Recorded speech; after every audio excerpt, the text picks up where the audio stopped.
Batu bersurat. Kaedah bertulis juga membantu kita untuk menyelidiki sejarah negara. Misalnya, melalui penyelidikan terhadap prasasti atau batu bersurat. Batu bersurat Terengganu yang bertarikh 702 Hijrah bersamaan tahun 1303 Masihi menceritakan perihal hukum Islam. Hal ini menjadi bukti bahawa agama Islam sudah bertapak di negara kita. Lebih awal dari tarikh ini. Kaedah lisan. Kaedah lisan merupakan proses mendapatkan maklumat melalui temu bual. Tokoh yang dipilih untuk ditemu bual dikenali sebagai orang sumber. Orang sumber biasanya terdiri daripada mereka yang memberikan maklumat melalui pemerhatian dan pengalaman sendiri. Apabila kita menghargai orang sumber bererti kita menghargai sejarah lisan negara kita. 3 tahap dalam kaedah lisan. Tahap pertama, persediaan. Menentukan tokoh. Menentukan skop atau perkara yang akan ditemu bual. Memilih soalan yang bersifat pendekatan sejarah. Tahap kedua, rakaman temu bual. Membuat persediaan lengkap dengan mengetahui sebanyak mungkin perkara yang dikaji terutama dengan meneliti sumber bertulis dahulu. Meyakinkan tokoh untuk memberikan kerjasama dan menghargai tujuan. Pengkajian. Tahap ketiga, memproses rakaman. Membuat senarai dan menyalin atau menyunting rakaman. Menilai fakta-fakta dengan sumber bertulis. Menyimpan rakaman dengan baik. Kaedah arkeologi.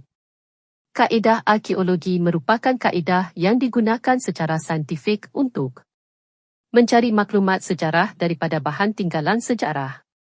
Antara bahan tinggalan sejarah yang ditemukan melalui kaedah gali cari atau ekskavasi termasuklah fosil, tembikar, bahan logam dan binaan daripada batu. Sebagai warga Malaysia yang cinta akan negara, kita sewajarnya memelihara dan memulihara tapak arkeologi agar warisan ini dapat dinikmati oleh generasi seterusnya.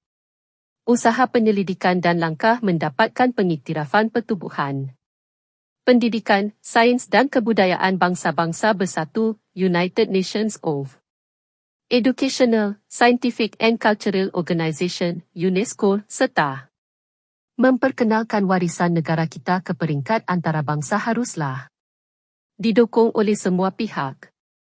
Kerja-kerja di makmal arkeologi. Pemunggahan dan pengisihan. Pengisihan biasanya mengikut jenis artifak atau lapisan tanah di tapak artifak dijumpai. Pembersihan dilakukan sebelum dikaji. Pengkatalogan bagi setiap artifak dengan nombor pengenalan. Penganalisisan bagi mendapatkan maklumat tentang sesuatu artifak. Arkeologi bawah air. Arkeologi bawah air ialah kajian saintifik tentang sejarah peninggalan manusia yang terdampar di dasar laut, sungai atau tasik. Banyak kapal dagang yang melalui laluan laut di negara ini telah tenggelam. Kini segala khazanah warisan kapal karam ini perlu dikaji dan direkod. Kes kerosakan, kecurian dan penjualan artifak kapal karam merupakan isu dunia yang dibincangkan di UNESCO. Di Malaysia, arkeologi bawah air merupakan bidang kajian baharu dan semakin mendapat perhatian. Jabatan Warisan Negara dan beberapa buah universiti awam seperti Universiti Malaysia Sabah berperanan terhadap pembangunan bidang arkeologi bawah air. 1.6 Tafsiran dalam sejarah. Tafsiran dalam sejarah bererti menerangkan atau mengulas sesuatu fakta sejarah berdasarkan sumber-sumber yang berkaitan dengannya. Wujud perbezaan tafsiran dalam sejarah. Tafsiran tentang sesuatu peristiwa sejarah yang sama mungkin berbeza antara sejarawan. Perbezaan wujud disebabkan pemilihan sumber yang pelbagai, perbezaan pandangan, perbezaan ideologi, tujuan penulisan. Walau bagaimanapun, pentafsiran dan penerangan yang objektif atau tepat menjadi matlamat utama seseorang sejarawan. Kepentingan tafsiran dalam sejarah. Menggalakkan kita menggunakan pelbagai sumber dalam penulisan bagi Menghasilkan kajian yang mempunyai bukti yang kukuh. Mengajak kita menilai sesuatu peristiwa yang sama tetapi dilihat dari sudut yang berbeza. Mendorong kita berfikiran terbuka dan kritis dalam mengkaji sesuatu peristiwa dengan menggunakan pelbagai sumber sejarah. Contoh tafsiran dalam sejarah. Bagaimanakah kita mentafsir peristiwa penentangan Haji Mat Hassan bin Munas atau lebih dikenali sebagai Tok Janggut di Pasir Putih, Kelantan? Pengkaji tempatan melihat faktor kebangkitan beliau disebabkan oleh penentangan peraturan cukai tanah dan hasil hutan yang diperkenalkan oleh pihak British dan membebankan orang ramai. Bagi pengkaji barat pula, kebangkitan Tok Janggut ini dianggap sebagai pemberontakan. 1.7 Kepentingan mempelajari sejarah. Kepentingan mempelajari sejarah. Sejarah mampu memberikan kefahaman tentang masyarakat, negara dan dunia kepada kita. Melalui penyelidikan, penerukaan bukti dan empati pada peristiwa sejarah. Unsur perpaduan dan semangat kebangsaan akan menjelma dalam diri kita. Oleh sebab skim, kita perlu mengaplikasikan ilmu sejarah dalam kehidupan kita. Iktibar daripada peristiwa lalu akan mendorong kita untuk bertindak dengan lebih berhati-hati pada masa depan, mengenal asal-usul. Dengan mempelajari sejarah, kita akan dapat mengenal asal-usul keluarga dan negara kita. Di samping itu, kita dapat memahami adat istiadat, tradisi dan budaya bangsa kita. Mengambil iktibar. Sejarah membawa pengajaran dan iktibar daripada peristiwa lalu.